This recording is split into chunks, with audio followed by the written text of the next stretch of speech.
Bienvenidos a todos y todas, soy David Gómez y esto es Ciclismo de ayer y de hoy, un podcast que habla de ciclismo sin filtros. Pues ya hemos llegado a la octava etapa, desde la última vez que hablé con vosotros, quinta, sexta, séptima y octava etapa. El propósito del podcast de hoy es pues comentar un poco lo que ha sucedido durante esas 4 etapas. En especial ha habido una que ha sido un poquito más importante, que ha sido la crono. Y bueno, notaréis que a lo mejor hay algún cambio en el audio porque lo he grabado como en 3 veces. He intentado grabar casi después de cada etapa, si he podido, para así mantener un poco el espíritu del momento, el momento de la grabación. Y yo creo que corre la sensación que después de también ver la crono, es como si el Tour de Francia se hubiera acabado. Y, a ver, es fácil pensar en eso, pero yo tampoco quiero dar alas a esa afirmación. Todos sabemos que hasta que no se llegue a París todo puede suceder. Sí que es cierto que parece que Pogačar sigue estando un paso o dos por delante de Vingegaard, pero también es cierto que estamos viendo a Visma y Vingegaard muy comprometidos con la causa. Yo creo que lo que pasó en la crono no entraba dentro de sus planes y eso hace que lo tengan un poquito más complicado. Porque seguro que incluso en esos cálculos que harían ellos, ahí tendrían un factor a favor suyo, ¿no? Es como restarle tiempo a Pogačar.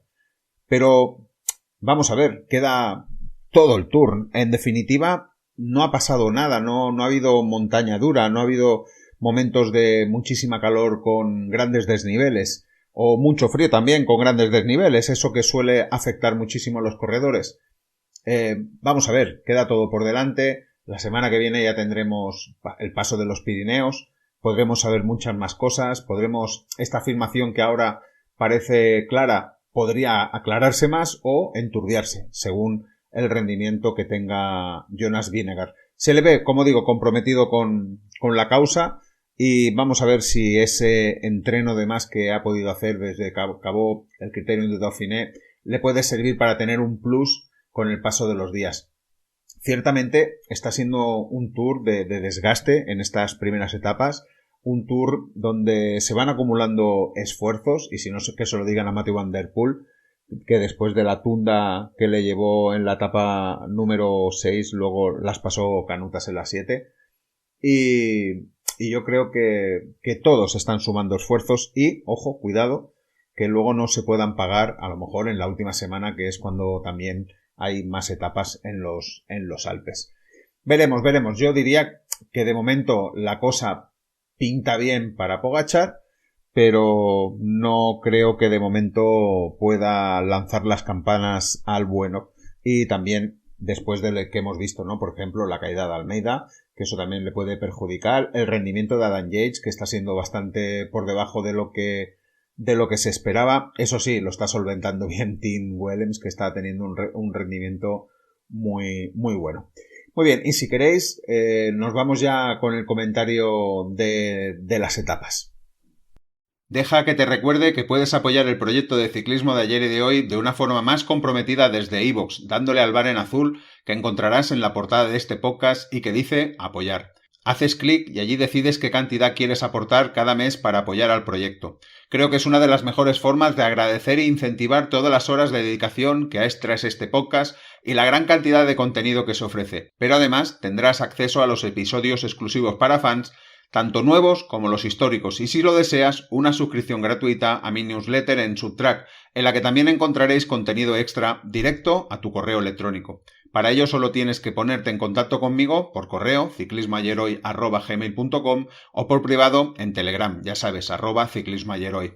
Desde ya te doy las gracias por tu confianza. Si comentamos un poco lo sucedido en la etapa 5, recuerdo que la etapa 5 era la crono, de Caen a Caen, 33 kilómetros, casi totalmente llana, y eso hacía que el turbo de Remco Evenepoel se viera muy beneficiado. Y no falló, Remco Evenepoel consiguió la victoria con casi 54 km por hora, que está muy bien. Lo que pasa es que yo creo que Remco Evenepoel no esperaba que Tadej Pogačar estuviera tan cerca de él. Al final solo le separó 16 segundos, es decir, que Remco Evenepoel no pudo recortar tanto como él hubiera pensado que podía recortar en esta crono, y para él yo creo que era un poco fundamental.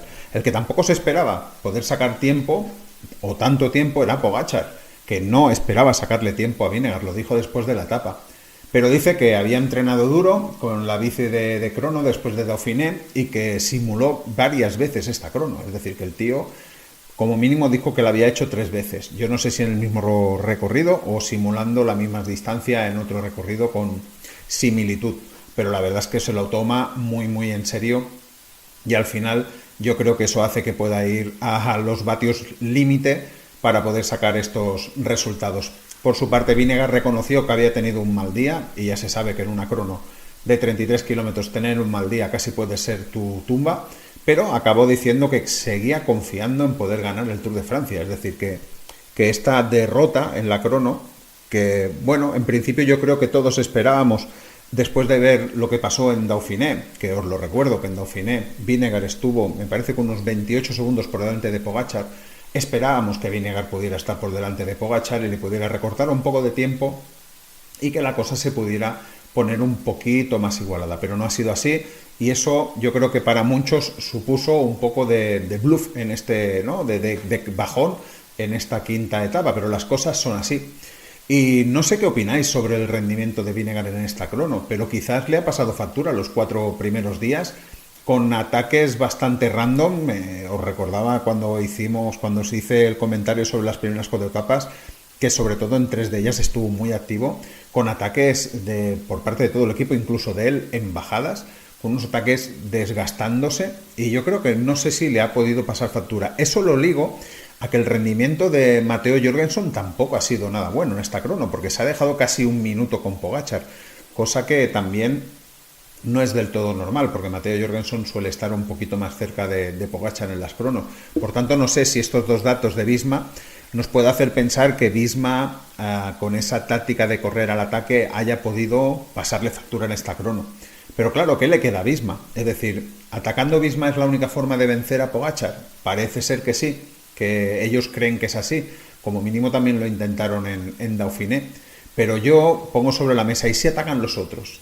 ¿Y si Visma deja que ataquen los otros para desgastar a UAE? Adelantándome un poco a lo acontecido en la 6ª etapa, vimos que un ataque de Kevin Bauquelin provocó justamente que UAE tuviera que trabajar, y fue Arkea el que ataca. A eso me refiero, que todavía en estas primeras etapas hay mucho en juego para muchos equipos, no solo para Visma y UAE. Por tanto, yo creo que podrían haber sido un poquito más inteligentes y dejar que fueran otros equipos los que atacaran y ellos reservar un poco de fuerzas para el momento fundamental, que será los momentos de la montaña. Pero bueno, es lo que estamos viviendo y esto está siendo así. Por cierto, enfrentamientos en crono desde 2021. Siempre pongo la Itzulia de 2021 como el momento donde Vingegaard y Pogačar se pueden comparar un poco. Hasta ese momento se habían enfrentado en 10 cronos, 5 para Vingegaard, 5 para Pogačar. Es decir, que la cosa estaba muy igualada. Ahora están 6-5. Por tanto, la última referencia que teníamos eran esos 28 segundos que le había sacado Vingegaard a Pogačar en la crono de Dauphiné. Por tanto, suelen estar muy, muy igualados. Aquí Affini quedó tercero a 33 segundos, Almiral cuarto, que acaba de fichar, creo, por Visma a 35 segundos. Buen fichaje, yo creo que es un buen fichaje, Bruno Almiral.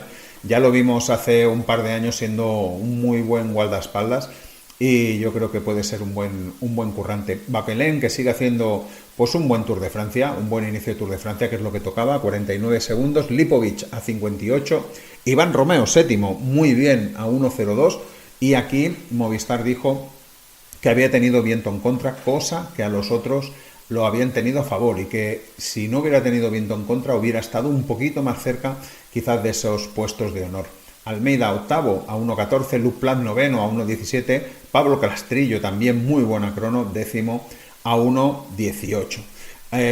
Otros nombres que perdieron tiempo, pues por ejemplo no he dicho a Jorgensen a 1.19 de Benepul, Roglic a 1.19 de Benepul, Vingegaard, que ya lo he dicho, a 1.21, Esquelmós a 1.46, Only a 2.02 y Enric Mas a 2.57, que yo creo que es una pérdida demasiado alta para Enric. ¿Cómo quedaba la general después de esa quinta etapa? Pues con Pogačar líder, y las diferencias con los corredores importantes pues son Evenepoel a 42 segundos, Vinegar a 1.13, Jorgensen a 1.22, Almeida a 1.53, Roglic a 2.30 y no hemos llegado a la montaña y en principio hemos hecho la crono, que es una de las partes que a él le sientan bien.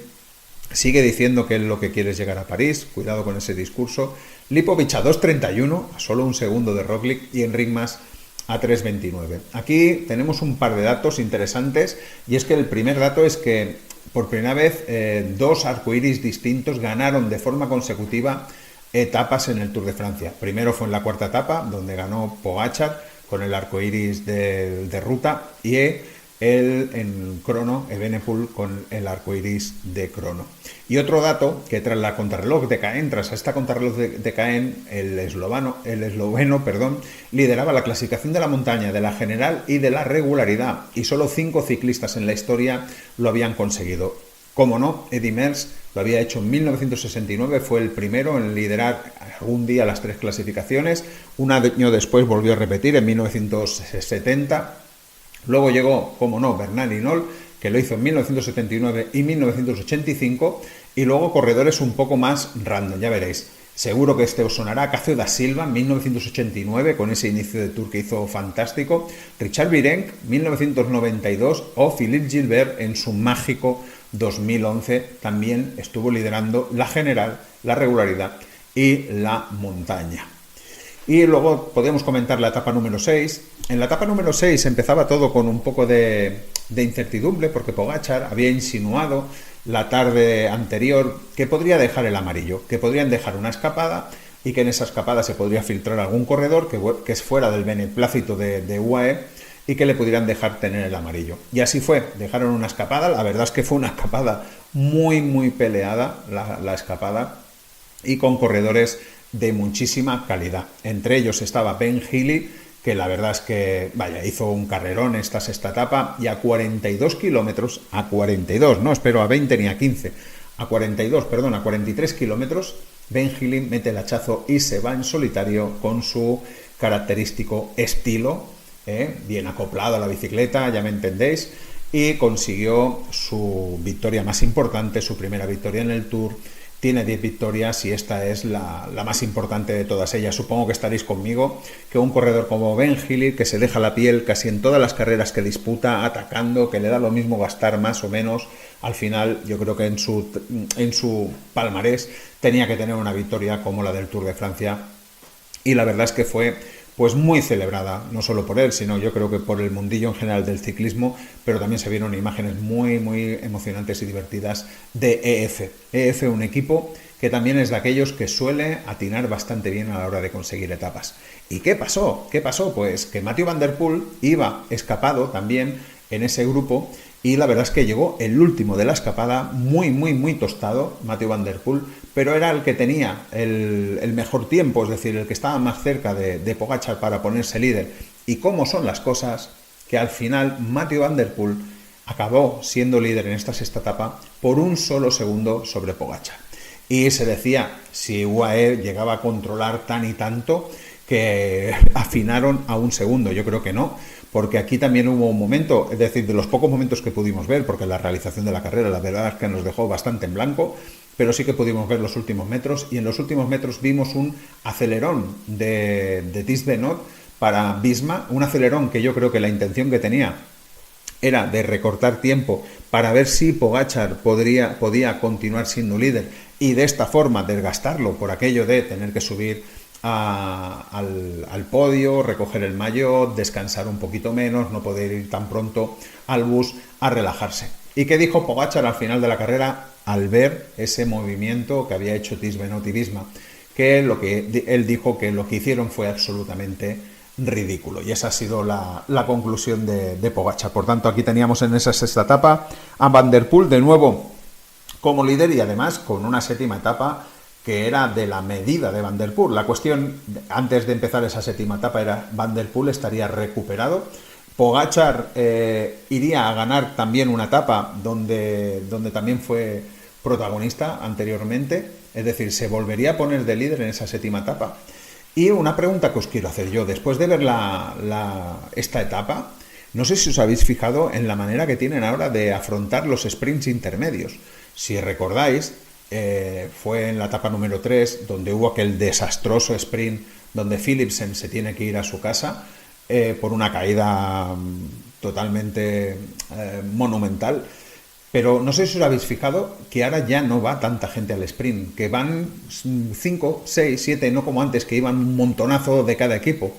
¿Vosotros creéis que les han llamado la atención? ¿Vosotros creéis que los mismos equipos les han llamado la atención? ¿Qué está pasando para que esos sprints intermedios ahora ya no sean tan disputados? Y Jonathan Milan, pues parece ser que lo tiene un poquito más sencillo para irse por la banda a conseguirlo. Ojo, que no se anime también Mathieu Van Der Poel a intentar hacer el maillot verde. Pero bueno, lo dejamos ahí y iríamos ya a por la séptima etapa. Y llegábamos, por tanto, a esa séptima etapa que finalizaba en el Mur de Bretagne. La verdad es que era un final muy exigente. Y yo me preguntaba antes de iniciarse la etapa, ¿Pogačar desperdiciará ganar una etapa por no volver a ser líder? Yo creo que no, era mi pensamiento y así lo puse, ¿no? Como favorito para ganar la etapa. Pero también me hacía otra pregunta, ¿Van Der Poel estaría recuperado del tute de ayer, donde la sexta etapa, donde llegó fundido? Y la verdad es que al final hemos sabido muy rápido de dudas ya en el primer paso, porque se tenían que hacer 2 pasos por el Mur de Bretaña. En ese primer paso del Mur de Bretaña hemos visto a Simon Yates imprimiendo un fuerte ritmo para hacer selección. La verdad es que ha dejado el grupo en 10-15 corredores, lo que pasa es que en la bajada posterior ha habido un reagrupamiento y también ha habido una caída. A falta de 6 kilómetros para el final ha habido una aparatosa caída donde hemos visto a hombres como Jack Haig, que ha tenido que abandonar. Hemos visto a Buitrago, que al final ha podido llegar a meta, pero a más de 13 minutos, por tanto ya se puede olvidar de la general. Y veremos el parte de lesiones. Hemos visto también a Enric Mas, que tenía una salvada, de nuevo otra salvada de la caída, pero eso ha hecho que perdiera contacto con el grupo y seguramente que la pérdida que ha tenido hoy, que luego la comentaremos, ha sido más grande de la que él hubiera esperado. Y sobre todo para Pogačar, Almeida. También hemos visto caer a Almeida. Ha llegado a meta, pero se tenía que hacer una radiografía para ver si tenía la mano fracturada o no. Por tanto, en ese momento no se sabía nada sobre Almeida, simplemente que tenían que ir al hospital. Y la verdad es que con el punto de forma y el momento de forma, y como hemos visto a Almeida, hubiera sido una baja muy sensible. Por tanto, deberíamos esperar al siguiente día para saber qué pasaba con Almeida. También en esa caída hemos visto a Eddie Dunbar, que la verdad es que ni choca y solo ha sido al clavar los frenos que ha pegado un topetazo también en el suelo brutal. No sé cuántas caídas le he visto ya a Eddie Dunbar en este Tour de Francia. En esa bajada hemos visto a Marc Soler haciendo un muy buen trabajo para Tadej Pogačar y justo cuando se empezaba la última subida al Mur de Bretagne, de esos 2 kilómetros al 6,9%, hemos visto de nuevo a Tim Wellens imprimiendo ritmo hasta que no ha podido más. Cuando no ha podido más se ha puesto Pogačar, pero tampoco lo ha hecho con un ritmo para irse. Y ha sido Remco Evenepoel, sorprendentemente, el que ha tirado del grupo. La verdad es que ha dado buenas sensaciones Remco Evenepoel en esos primeros metros, digamos, del Mur de Bretaña. Se le ha visto bastante suelto, aunque yo creo que al final lo ha pagado y le ha faltado gasolina. Y hemos visto a un Jonathan Narváez que ha aguantado como un jabato viniendo desde atrás y ha sido, yo creo, fundamental.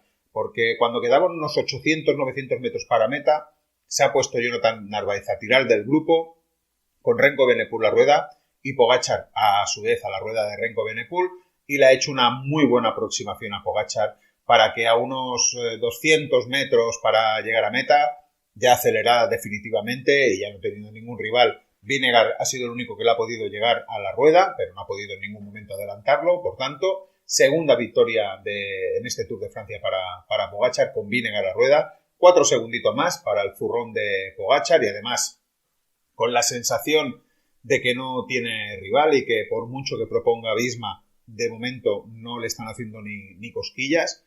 Y tercero ha quedado Óscar Onley, de nuevo oro para Picnic, 110 puntos más para el zurrón y cada vez se ven más lejos del descenso. Ya casi yo creo que estarán alrededor de 1000 puntos de diferencia con Cofidis. Al final, lo que decíamos, Remco Evenepoel, que le ha faltado gasolina, ha llegado a unos 2 segundos, tampoco es mucho, pero ha llegado sexto, con Matteo Jorgensen, que ha quedado quinto. También hemos visto ahí a Felix Gall, que ha quedado cuarto. Kevin Baukelen, que también era un buen favorito para esta etapa, al final ha quedado séptimo, no ha podido hacer mucho más. ¿Y quién se ha dejado tiempo? Pues Roglic, que sigue sin carburar a 21 segundos y me parece a mí que cuando llegue la montaña fuerte lo vamos a ver sufrir bastante. Con Lipovic delante de él, Carlos Rodríguez también ha llegado con Roglic a 21 segundos y lo que os decía, Enric Mas, que ha llegado a 51 segundos. Yo creo que Enric Mas, de haber llegado con el grupo, hubiera estado con el grupito de Carlos Rodríguez a unos 21 segundos. Creo que hubiera estado ahí. Por tanto, yo creo que ahí tiene unos 30 segundos de pérdida por esa salvada de la caída. También tenemos que contar el abandono en esta etapa de Mattia Cattaneo, que eso sí que es importante para Remco Evenepoel, para sus aspiraciones al podio, porque es un guardaespaldas bastante importante. Y Mathieu van der Poel, que perdía el maillot amarillo, ya él más o menos se lo imaginaba, sobre todo después del primer paso por el Mur de Bretagne, donde lo hemos visto ya descolgarse, aunque luego en la bajada ha vuelto a reagruparse, pero ha llegado al final a más de un minuto. ¿Cómo son las cosas? Hace 4 años fue una exhibición brutal la que hizo Mathieu van der Poel aquí en el Mur de Bretagne, y ahora pues ha llegado de amarillo y perdiendo el amarillo, pero es lógico después de lo que os comentaba, la paliza de la quinta etapa donde llegó totalmente derrotado. Él mismo ha dicho en meta que le sorprendía lo bien que recuperaban algunos corredores de los esfuerzos. La verdad es que él no ha podido hacerlo.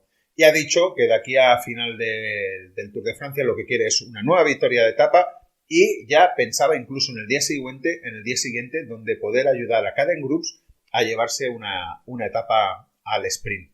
Y eso es lo que nos quedaba. Nos quedaba esa octava etapa antes de cerrar este repaso. Además, en fin de semana, para gloria de los que gustan la siesta en verano, en fin de semana para los sprinters. Y comenzaba la octava etapa con la actualización del estado de Joao Almeida, donde se dice que tenía una fractura sin complicaciones en la costilla izquierda y que presentaba abrasiones importantes en el cuerpo, que continuaría en carrera para ver la evolución, aunque no tiene que ser nada fácil correr con una costilla fracturada. Lo que está claro es, como dijimos, que ya estaba fuera de la lucha por las plazas de honor. Incluso hoy ha llegado a meta, no de los últimos, pero sí bastante atrás, perdiendo 6 minutos más. Que la cuestión es que, bueno, yo creo que intentarán pasar los días a ver si esa fractura, pues no sé, no soy médico, pero se puede arreglar un poquito para que pueda Almeida ayudarle algo a Pogačar. Pero veremos. Y tocaba sprint, y así ha sido. El honor del pelotón lo ha salvado 2 corredores del Total Energy, Mathieu Bourgadeau y Matteo Berche, que han sido los que se han escapado a dúo y han tenido, pues eso, ese goce de poderse escapar, de que los ha visto por la tele, porque a 10 kilómetros para el final el pelotón ha acabado con sus ilusiones. Han acabado con ellos cuando les ha dado la gana, como suele ser la ley del pelotón. Sprint dominado por Alpecin, con Van der Poel poniendo a Groups en muy buena posición. Jonathan Mirland se queda solo muy pronto, tiene que coger la rueda de los Alpecin y para ello tiene que pelear la posición y rectificar un par de veces, y ahí había un par de cosillas que casi en una de ellas se va al suelo, es decir, que ha tenido que jugársela bastante Jonathan Mirland. Y me alucina la sangre fría que tiene este corredor haciendo una aceleración para pillar la rueda del Alpecin y luego volviéndose a sentar, coger aire, esperar la distancia justa en el sprint. No me lo puedo ni imaginar a esa velocidad y con la adrenalina 100. La verdad es que, claro, son especialistas del sprint y eso para eso le pagan. Pero yo me alucino con esas maniobras. Ha sido fácil al final para Jonathan Mirland, que consigue su primera victoria en el Tour de Francia y se afianza en el maillot verde. El que le intentó pelear la victoria fue Wout van Aert, que tiene el honor de acabar segundo, pero sin ninguna opción de poder conseguir la victoria. Y ese sería el cierre de la octava etapa. Y como sabéis, ya lo anticipé, la semana que viene no puedo grabar, así que os anticipo lo que puede venir a continuación. El domingo 13, en principio mañana, tendríamos un sprint.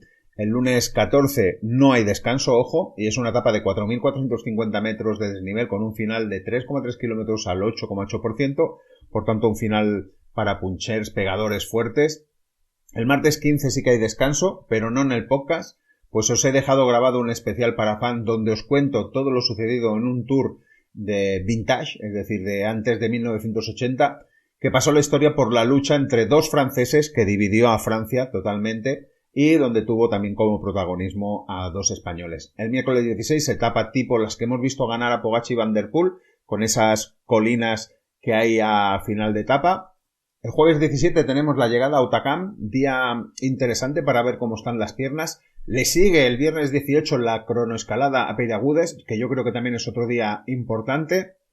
Y el sábado 19 se cerraría el tema de los Pirineos con la llegada a Superbañeres. Por tanto, un trío de etapas que puede dejar más claro el Tour. A mí me gusta especialmente la del sábado 19 porque recuerda, ya lo dije, a la del Tour de 1986 y yo creo que puede ser un día de los importantes en este Tour. El domingo 20, la siempre complicada llegada a Carcassonne, que yo creo que puede llegar una escapada, además después de todo lo que habrá pasado en los Pirineos y lo que se habrá gastado, yo creo que el pelotón se tomará un descanso y lo aprovecharán algunos de los valientes para la escapada. Y el lunes 21, en principio es día de descanso, y yo espero compartir con vosotros mis impresiones sobre estas etapas.